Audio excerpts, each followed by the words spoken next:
Hello, this is the fourth and final module where we will look at what a possible future nanoswarm clinical trial could look like. Let's start with a vignette about a patient who has been diagnosed with cancer and has an appointment with the doctor. The patient uses telemedicine for the appointment. The doctor asks the patient a series of lifestyle, health, and well-being questions while analysing the results of the patient's biopsy. As the patient is answering, the doctor is updating the patient's virtual twin healthcare record, and the details update the patient's genomic, cellular, and epigenetic information. The doctor is able to perform virtual clinical trials and test different scenarios in a virtual patient model of the patient via computer simulation. The doctor can then prescribe a medicine that is tailor-made for the patient, and the patient can pick this prescription up using an encryption key encoded with a unique digital signature. The patient can use their 3D bioprinter for the swarm medicine prescription. The nanoswarms deliver chemotherapy to the tumor using collective and cooperative behaviors such as navigation, organization, and decision-making. The patient is completely recovered and the cancer has been treated, so celebrates with a family holiday by the beach. We are moving to decentralized, personalized care models with direct-to-patient medicines. We've seen a potential future that includes examples of in silico clinical trials, telemedicine, 3D drug printing, encryption codes, digital twins, and personalization. As we move towards utilizing more and more digital health technologies and therapies, what will the role be for ethics committees, clinicians, and patients? Patients will have a lot more responsibility and visibility over their own healthcare. When it comes to using simulations and computational models, how will individual patients feel if these models are personalized but not perfectly accurate? So, for example, you can have a scenario where the simulation works better than the reality, and vice versa. Additionally, what happens if patients drop out of the trial mid-treatment and the nanoswarm treatment remains in the body? Will they have to be monitored indefinitely? Clinical teams will change over time. As computational modeling evolves and becomes more prevalent in healthcare, we should start to consider software engineers a part of the clinical team.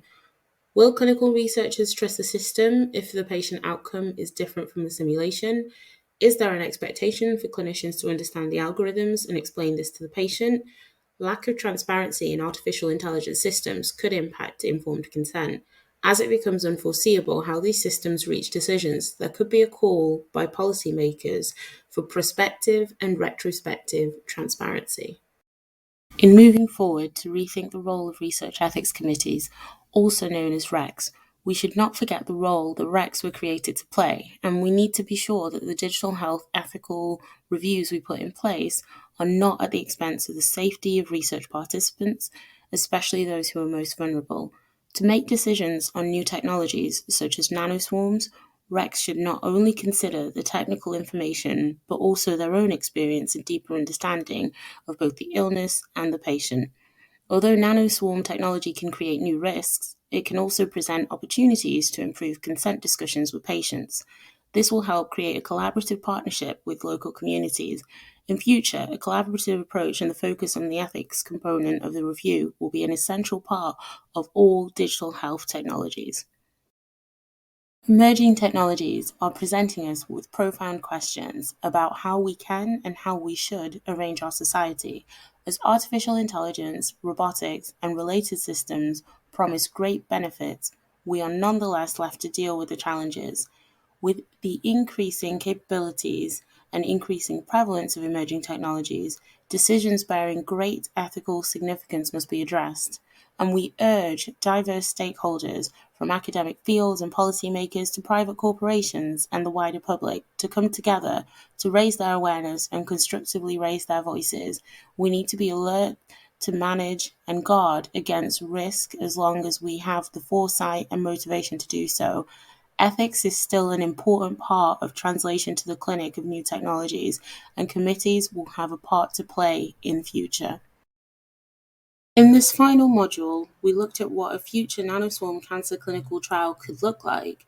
Before any future is a reality, we need to identify potential trends, opportunities, or threats with emerging technologies. We should also consider the responsibility of future research ethics committees and the impact of stakeholder collaboration. Thank you for listening. We hope you have an increased awareness about nanoswarm technology and the future benefits as well as the ethical and legal challenges.